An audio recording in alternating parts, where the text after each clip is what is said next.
Hello everybody and welcome back to my kitchen. My name is Janine Friesen and I'm from Steinbach, Manitoba, and this is another dessert entry for week 8 of the Real Women of Philadelphia contest.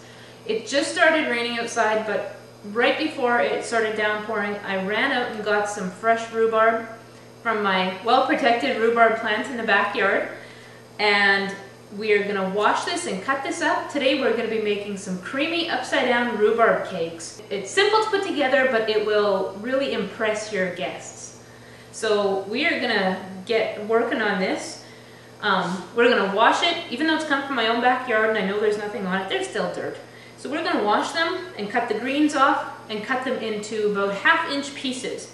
The greens, throw away, because the greens are actually poisonous.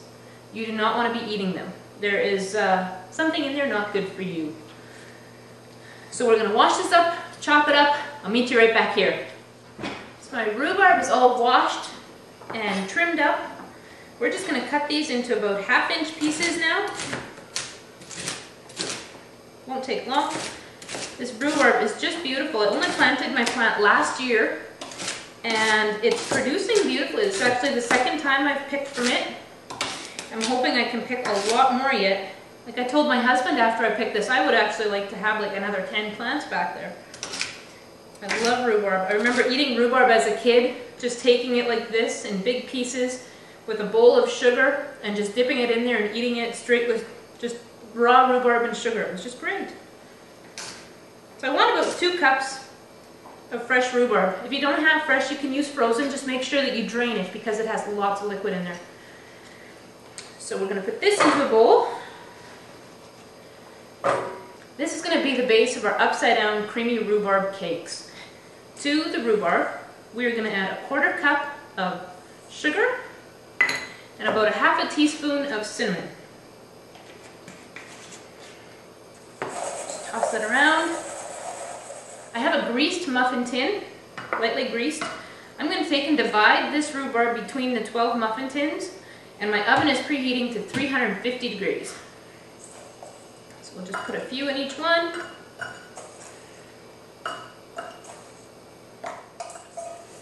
If there's sugar left at the bottom of your bowl after you have your rhubarb in the tins, just divide it. Just sprinkle it over the rhubarb that's in the tins already.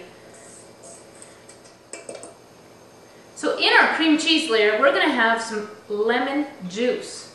The zest, however, I want in my cake layer. So we are going to take first and we're going to take the zest off of here and put it in our cake mixture, and we'll put the juice in here. I just use a simple grater, the smallest grate on there that I have, and just quickly take the zest off of there. You don't want the pith, you don't want the white stuff, you just want the yellow stuff. So now that we have the zest in our cake dry ingredients, we are going to take this, give this a little rub on the counter, get the juices flowing, and in the 1/4 cup of sugar I'm going to add the juice of 1 small lemon. If I had larger lemons, I would do only 1/2 a lemon. So I have lemon juice, sugar. I'm going to add in 1 egg,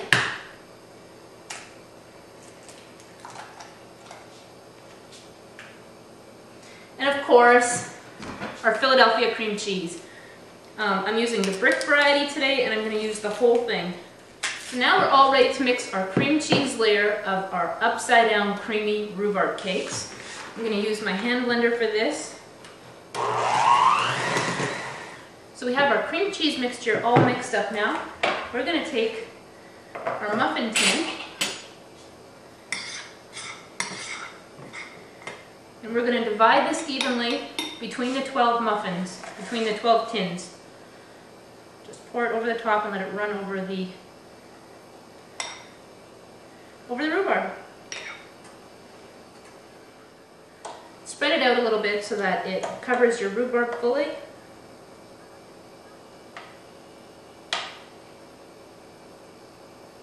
And that's going to create a really, really creamy, cheesy layer between our rhubarb that's going to cook into a sauce in our cake.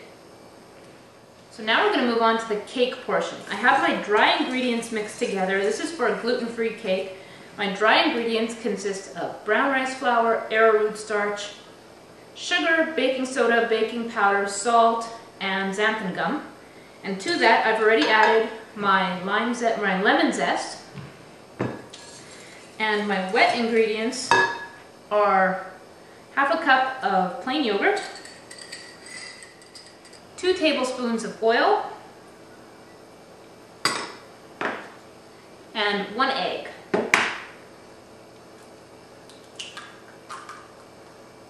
I crack it into another bowl just to make sure that there's no shells in here before adding it to my other ingredients. So now I'm just going to take and whisk this together. And I'm going to put my cake mixture now over my rhubarb and cream cheese mixture. Just going to use 2 spoons for this. And just sort of put it on top and then spread it around to seal it. As you can see, they're ready to go in the oven. Right now you can't see any of the rhubarb, you can't see any of the cream cheese layer. That's what you want, because you want your muffin, your cake part, to bake on top and seal in the top. We're going to put this in the oven, in the preheated oven now, for 20 to 25 minutes, or until the tops are golden brown, and where if you push it with a finger, if you poke it gently with a finger, that it bounces back. So I'm going to put this in the oven, do the dishes, and I'll meet you back here.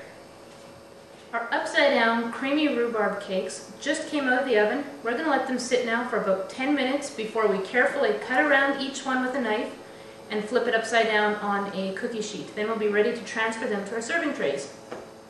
So after 22 minutes in the oven and letting them sit for 5 minutes, we were able to turn our little cakes, our individual cakes, out onto a cookie sheet just to remove them from the muffin tin.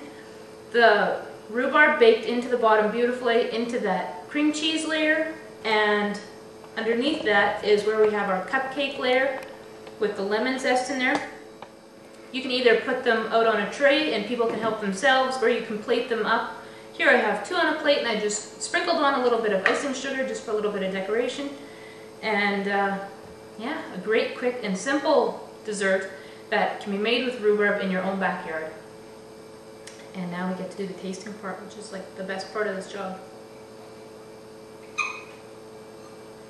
So it's got the cupcake layer, the cream cheese layer, and then the rhubarb layer.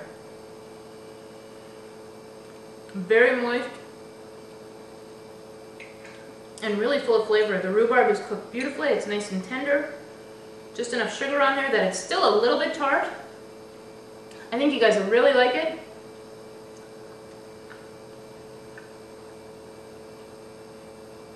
I know I do. I'll see you guys next time.